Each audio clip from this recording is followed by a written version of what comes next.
My name is Vincent GERBAUD. I'm a full-time researcher at the CNRS, Centre National de la Recherche Scientifique in France, and I'm working in the Laboratoire de Génie Chimique, Chemical Engineering Laboratory in Toulouse. What are your motivations when you deposit your publications in an institutional open repository? I have several motivations. The first one is that documents are stored forever. I hope so, normally yes. The second one is that they are available to anyone. And so anyone can download them because they are available for free.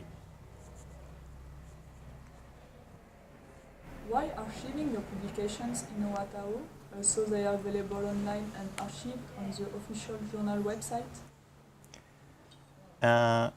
There are several interests.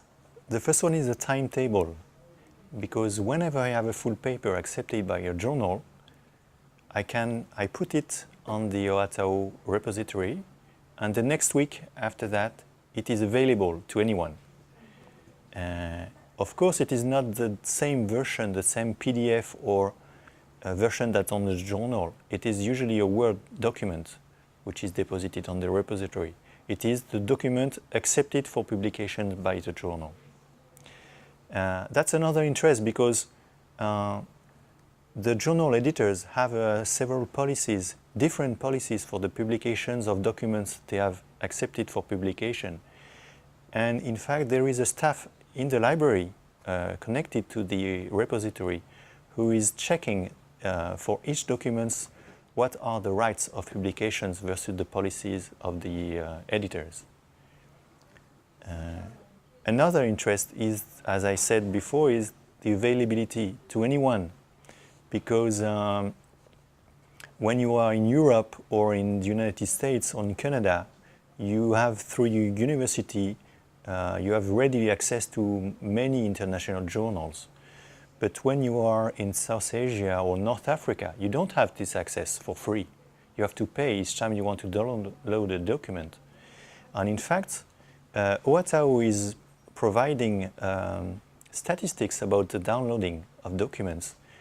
And I found interesting to see that several hundreds of downloads have been made by people from North Africa on documents I have deposited. And so I interpret this by that is an increase of visibility because these people would, I think, don't have easy access to international journals, then have access to documents I have published with co-authors. What type of documents do you deposit in OATAO? Usually it's articles, I mean full papers published in international journals, most in English.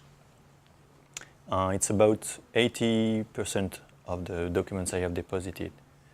Another large part of documents are proceedings related to symposium and congresses.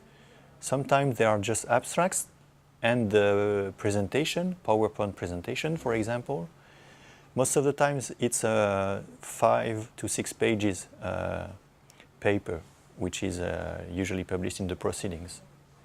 That's also interesting because some proceedings are not public or they are not shared to a large community. So putting them in the repository is increasing their visibility. I have also deposited a few book chapters in French or English, and my PhD thesis also. Have you noticed an impact on your publications, increased visibility, more partnerships, since you began to make them freely available through OATAO? I cited before people from North Africa. For these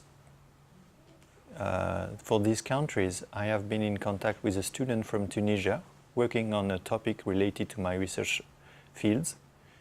And we have shared, after he downloaded my documents on the repository, he contacted me and we shared a few ideas about his work. From South Asia, I don't know, but